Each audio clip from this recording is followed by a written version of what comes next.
Hey guys, it's Woody, and today I'm going to be showing you guys how I edit my thumbnails. So today I'm just going to be working on the thumbnail that I did for my buying all three of the new Arabians video. So this is the picture that I started with, and then this was the final product. It's editing it during this video, it's going to look a bit different because I'm going to start from scratch. But I'll try my best to make it look as much like this as possible, but I'll just show you guys what it is that I do. So first things first, I go ahead and open it with Photoshop, wherever the little pop-up comes from there. I really should just do this. Okay, so I go ahead and open it in Photoshop. So here we have the fresh image, nothing here. Okay, so first thing I'm gonna do is I'm gonna find like how I want to crop it. So I want to have my subject in the frame, but also some negative space so that I can like write.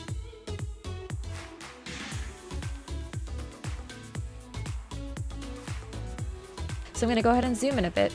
Okay, so first things I'll do is go to image up top, and I'm just going to hit auto contrast. So here it really didn't do much, but sometimes if like the photo is a bit dark or like too light, then it'll help to I guess like tone it down a bit more or like make the contrast a bit better. And then I will go to adjustments and then hue and saturation and just bump up the saturation a bit, just because I want those colors to really pop. Like obviously this looks a bit ridiculous when you see it a bit bigger, but I think it looks much better and more attention grabbing when the image is a lot smaller, when it's like the thumbnail size. So since I want my subjects to pop, I will then grab the blur tool and I'll make it a bit bigger. And most of the time I'll just blur out everything in the background. Sometimes I'll leave like stuff in the foreground left unblurred, but just for today we're just gonna go ahead and blur everything.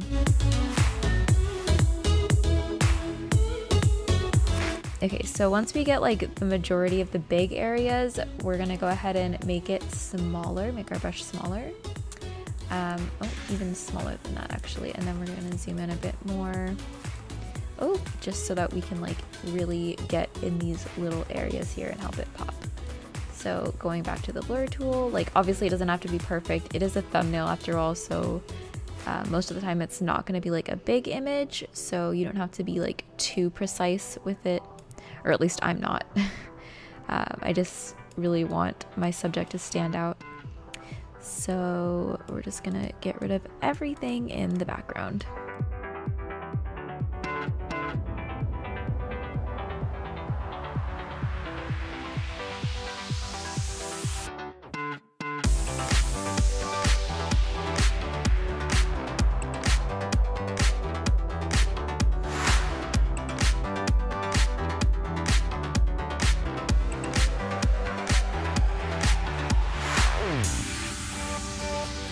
Okay, so that's good enough for me. So then we'll go ahead and zoom out, and then I will grab my text. So the font that I use is called Trash Hand. So for example, if I were to do this title, it was buying all three new Arabians, so we'll just go with that. So for this thumbnail, what I did was I just typed out like different sections at a time.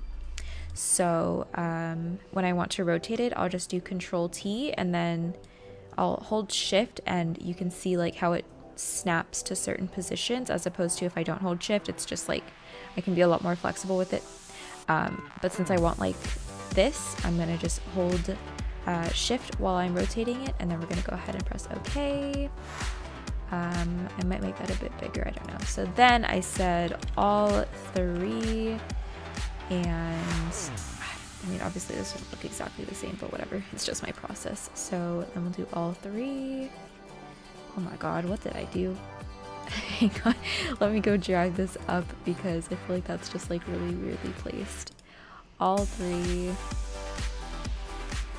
And then along the bottom, we'll do New Arabians. I always hold Shift even though this is actually even though this is all caps anyway, so I don't need to be holding shift. Anyway, whatever. So obviously it doesn't look exactly like my thumbnail does now, but you guys get like the process.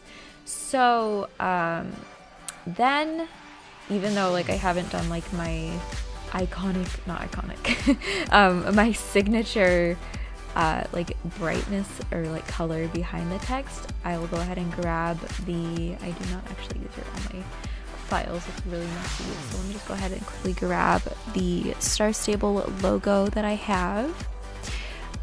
So I'll just grab that from my downloads folder because I'm super unorganized and I have no like separate folder for it. Anyway, here it is. So I'll just drag it on over. It's huge, so I think I will just pop it here and then make it just a bit smaller. Again, holding shift just to keep it like ratio locked, as opposed to if I don't hold shift, you can like stretch it like this and like that. So just hold shift and you can keep it the same size no matter, or the same ratio, I guess I should say. So anyway, so that's where the logo comes from. And then what I'm going to do is do a new layer, and I'm going to make sure that it is under all the text. So drag it down until it's just above the photograph layer. And then I will go ahead and pick a color. So for this one I used pink, but whatever, we'll just grab like a nice purple. Then I'll just grab my brush and get to drawing. So I'll just pick a size that's like just wider than the lettering, like that. And then you just draw and just like trace the letters. Like, this is my favorite part of making a thumbnail for sure.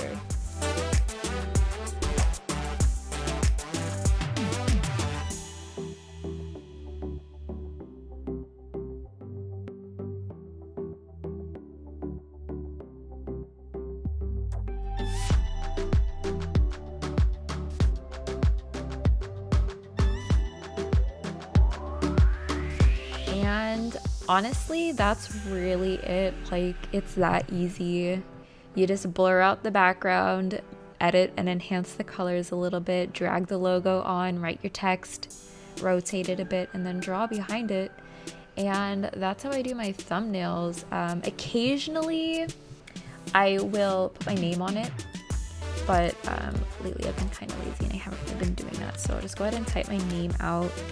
And then to center it, it needs 2 spaces. I say center. Again, I'm super sloppy, so it's never actually like legit centered. So I'll go ahead and put my name somewhere. I'll put it like, we'll just say that's like straight actually. Oh my god. Oh my goodness. Okay, hang on. No, there we go. Okay, so we've got the text, and then what I'll do is I'll do like the same sort of thing, but instead of drawing behind it, I'll do rectangles. So I'll just grab a blue, and then I will just draw a rectangle like this, and I want it to like cover the whole word.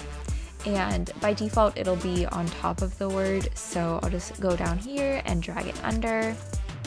And there you go. So I'm gonna go ahead and right click on this and click rasterize layer, just so that that ugly box goes away. And then I'm gonna go ahead and drag it down here to copy it. So that way I've got 2 rectangles, and then I'll just go ahead and Control T again to resize it. This time I'm not gonna hold shift, I'm just gonna drag this side over. Okay, so once that's done, I'll go ahead and click on Synne Eastwood layer, and I'm gonna go to blending options. And I'm gonna go ahead and put a drop shadow on it because I feel like it doesn't really like stand out as much as I'd like it to. Now these drop shadow settings are really weird, so 1 second, reset to default. Okay, that's really ugly as well. What is this doing? So we're just gonna go ahead and change that back to normal and turn up the opacity. There we go, it's looking a bit more normal now.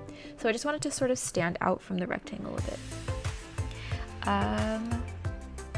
And yeah, like that's really it. Like, I don't know, my thumbnails are really simple, but I feel like they're so bright and eye-catching and like literally all over the place that it just kind of works. So yeah, that's how I make my thumbnails.